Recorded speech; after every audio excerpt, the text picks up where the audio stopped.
A linha dos caboclos, eu costumo dizer que não existe linha mais importante. Aliás, eu vou muito além. Eu digo que não existe guia mais poderoso ou guia menos poderoso.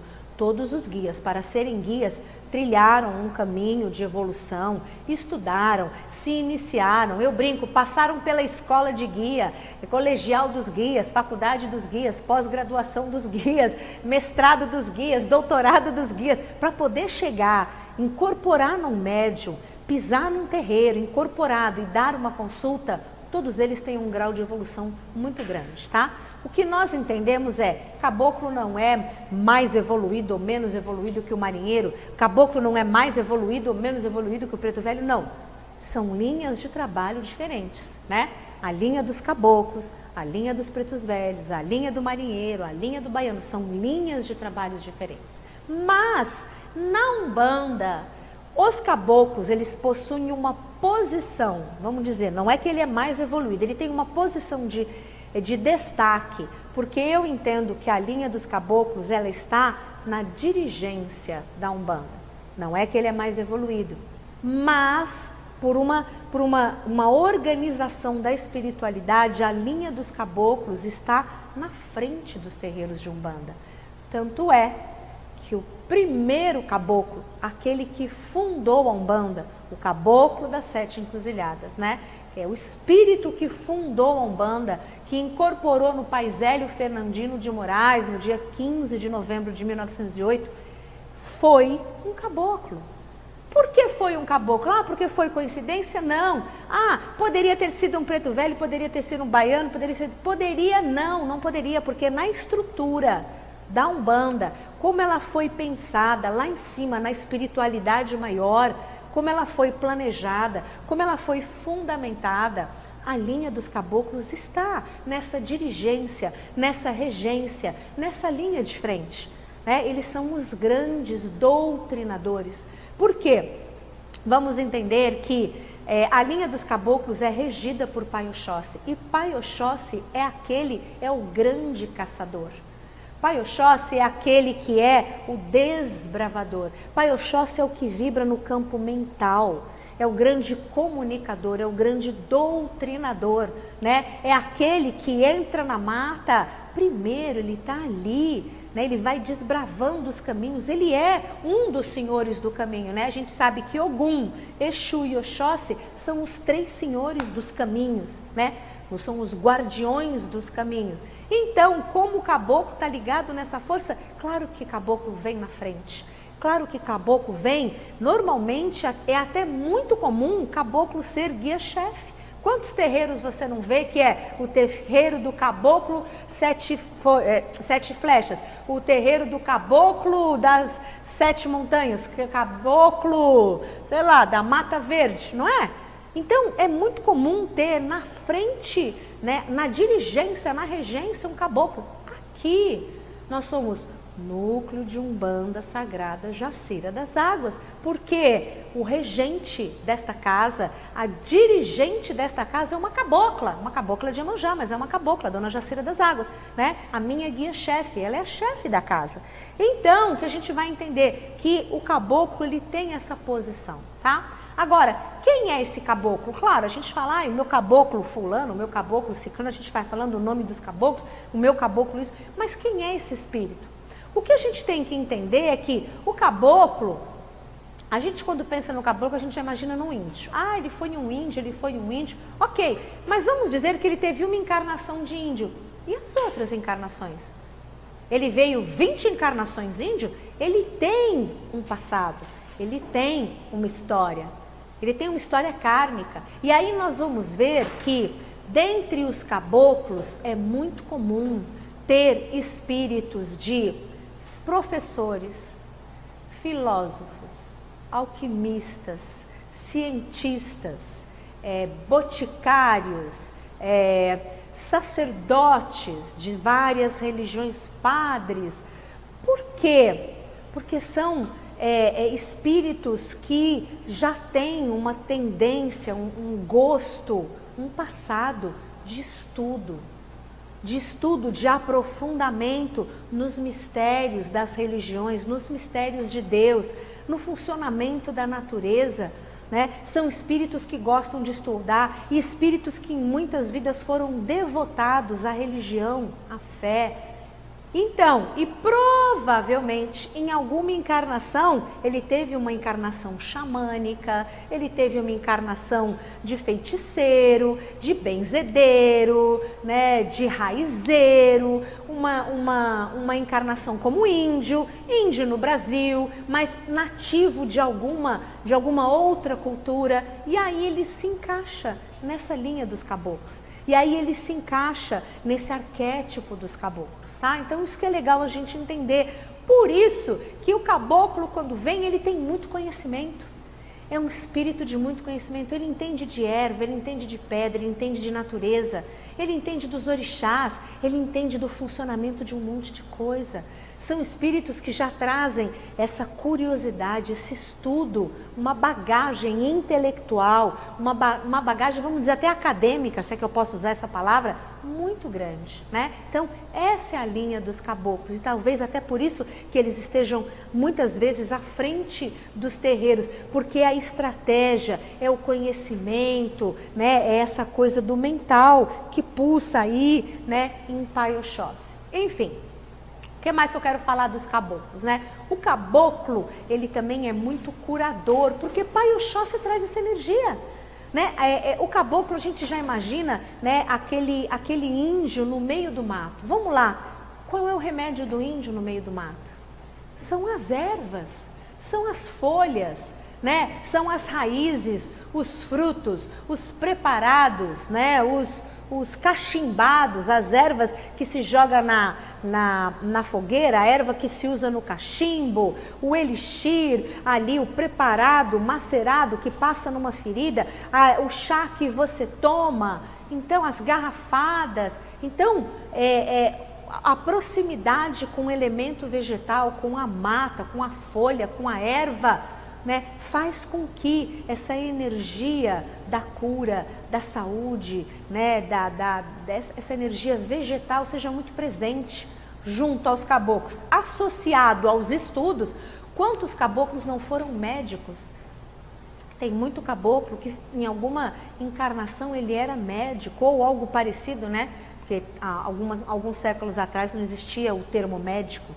Mas enfim, então eles são muito curadores, e aí são curadores do corpo, da mente, do espírito, do coração, da alma humana, né? Com as suas palavras, com a sua sabedoria, com a sua força. Porque o caboclo, quando ele conversa com você, se você está meio caído, meio fraco, nossa, você sobe, você cresce. Você fala, nossa, eu vou vencer os meus problemas, eu vou sair daqui, na segunda-feira eu vou resolver tudo, que a gira é sábado, né? Amanhã, domingo, eu vou resolver esse assunto, segunda-feira eu vou lá, porque a gente se sente forte, a gente se sente guerreiro, né? A gente conversa com o caboclo, ele passa uma onda, uma irradiação, uma energia que faz a gente acreditar que a gente pode tudo, porque a gente pode tudo, né? A gente tem essa força, a gente pode tudo. Enfim, então, essa é a força da mata, de Oxóssi e do guerreiro, tá? Vou falar também um pouquinho das sublinhas, eu já falei por aqui, mas enfim, vamos repetir aí um pouquinho. A gente tem as linhas, então quando eu falo caboclo, linha de trabalho da Umbanda, preto velho, linha de trabalho da Umbanda, baiano, linha de trabalho da Umbanda, mas a gente tem o que a gente chama de sublinha, né? Que são as pequenas categorias dentro de cada linha. Então, caboclo, é tudo caboclo. Mas ó, basicamente vamos falar aí de 3 sublinhas. Tem mais? Tem sublinha de sublinha, né? Tem a divisão dentro da própria divisão, mas eu não vou entrar nisso, tá? Vamos falar basicamente de 3 categorias que a gente na Umbanda chama de sublinha, né? Tem 3 sublinhas bastante conhecidas. Primeiro é a sublinha dos quimbandeiros. Em alguns lugares são chamados de quimbandeiros, alguns lugares chamam de caboclos africanos. A gente também pode chamar, que mais? Tem casa que fala assim, nossa, o caboclo virou no Exu, esse caboclo é metá. O que é isso? Não é um caboclo que ele vira Exu, não é um caboclo que trabalha na esquerda, não. caboclo é uma linha da direita, Exu é uma linha da esquerda e há uma divisória muito clara. Mas, quando eu falo da sublinha do caboclo quimbandeiro, significa um caboclo que ele é especializado em quebrar demanda, quebrar magia, limpar, descarregar, desobsediar. Ele põe a mão naquela coisa pesada, densa. Ele é muito bom disso. E normalmente o quimbandeiro, ele dá consulta, tá? Ele dá consulta, mas não é especialidade dele, de ficar conversando, dando um conselho, não é. Ele quer trabalhar, ele quer pôr a mão na massa. E aí, o trabalho dele é assim, se os caboclos normalmente usam a cerveja, ou a água de coco, ou o vinho tinto, né? Enfim, são as bebidas principais aí dos caboclos. Quando você entra num quimbandeiro, o quimbandeiro ele vai pegar uma pinga.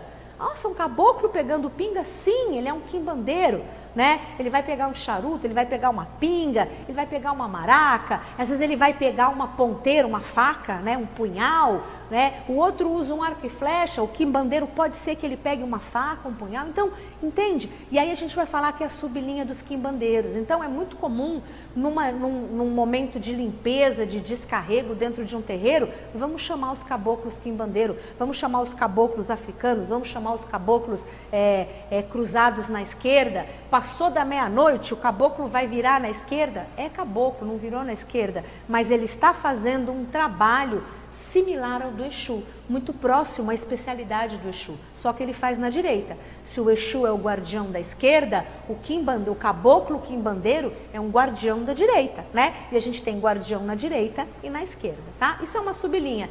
Outra sublinha também bastante conhecida é a sublinha dos pajés. E aí a gente vai dizer, chamado de sublinha do pajé, sublinha dos caboclos curadores, tá? Ou dos caboclos que trabalham na corrente médica. O que é o pajé? Vamos lembrar, por que a gente chama essa sublinha de pajé? Qual era o papel do pajé na tribo indígena? Ele era o médico. Ele era o médico que não tinha hospital, né? Não tinha médico, então quer dizer, não tinha essa nomenclatura. Quando alguém da tribo adoecia, procurava o pajé. Que tipo de doença? Doença física, doença emocional e doença espiritual, né? E doença espiritual. O pajé era o grande médico, era aquele que ajudava. Então, quando a gente fala a sublinha dos pajés, a gente está dizendo de caboclos especializados em cura física, mental, emocional e espiritual, tá? É uma linha, normalmente são espíritos mais anciões. O que é isso? É um pajé que trabalha na linha de Obaluaê, são os caboclos mais velhos, né? Não é aquele caboclo jovem, cheio de energia, que quebra a demanda, que dá consulta, não. Ele é um pajezão, um xamã, né? Tem até casas que chamam sublinha dos xamãs. Então, é porque ele é mais velho, é aquele espírito mais ancião, cruzado com Oxalá, cruzado com Obaluaê, cruzado com Mulu, com Nanã, enfim, não importa, né? Cruzado, que eu estou dizendo, é na regência. Um caboclo de Obaluaê, um caboclo de Oxalá, é um especialista em cura, né? E ele é muito, um trabalho dele é muito xamânico, bem xamânico, né? No sentido mesmo do que a gente entende de ser o xamanismo. E uma outra, terceira sublinha, que é mais ou menos conhecida, enfim, mas depende da casa para ver se vai chamar, é a sublinha dos caciques. Ah, essa eu conheço, mãe Fabiana, porque o meu caboclo chama cacique e cobra coral. Ah, e o meu caboclo chama cacique e pena branca. Então, vamos entender uma coisa? Cacique, né, é todo... O que é o cacique? De novo, lá na tribo, quem era o cacife? O cacique? Era o chefe. Era o chefe. A gente sabe, o xamã, o pajé era o xamã, era o médico. E o cacique era o chefe, era o líder, era o dirigente, era quem mandava. Então a gente tinha dois poderes, cacique e pajé. Então, quando a gente diz da sublinha dos caciques, o que é? É um caboclo que é chefe. Ele é melhor do que os outros? Não. Por que ele é chefe? Porque ele tem condição, preparo, capacitação para ser dirigente de terreiro. Então, por exemplo, Dona Jacira das Águas, a minha cabocla, ela fala, eu sou a cabocla Jacira das Águas, mas ela é da sublinha dos caciques, porque ela é dirigente de um terreiro, ela tem a capacitação, ela tem a preparação, ela tem o estudo, ela tem a iniciação, ela tem a outorga para ser chefe de terreiro. Então, ela é um cacique, cacique Jacira das Águas, é ela. E eu sou sacerdotisa. Então, quando você, que não é sacerdote, não é sacerdotisa, tem um caboclo que se chama cacique cobra coral, significa que ele é o seu caboclo e que ele tem condição de chefiar um terreiro. Mas se você não tem missão de terreiro, tudo bem, ele vai incorporar, ele vai dar consulta. Não significa que você tem missão de terreiro, não significa que você tem obrigação de abrir terreiro ou que você tenha que, né, você tenha preparação para abrir terreiro. Só significa que o caboclo, ele poderia, se quisesse, ser chefe de terreiro e pode até ser que ele atenda outro médium que seja um sacerdote, né? Porque a gente sabe que os nossos guias, às vezes, não são só nossos. A gente acha que eles são só nossos, mas não são não, tá? Às vezes, o mesmo guia, ele tem 1, 2, 3 médiums umbandistas que ele atende, tá? Ele tem essa condição de cuidar de 1, 2, 3, enfim, né? Então, pode ser que o seu cacique cobra coral, o seu cacique pena branca, o seu cacique pena verde, ele atenda a você como médium, mas ele também é caboclo de um outro médium que é um sacerdote ou uma sacerdotisa. Tudo bem?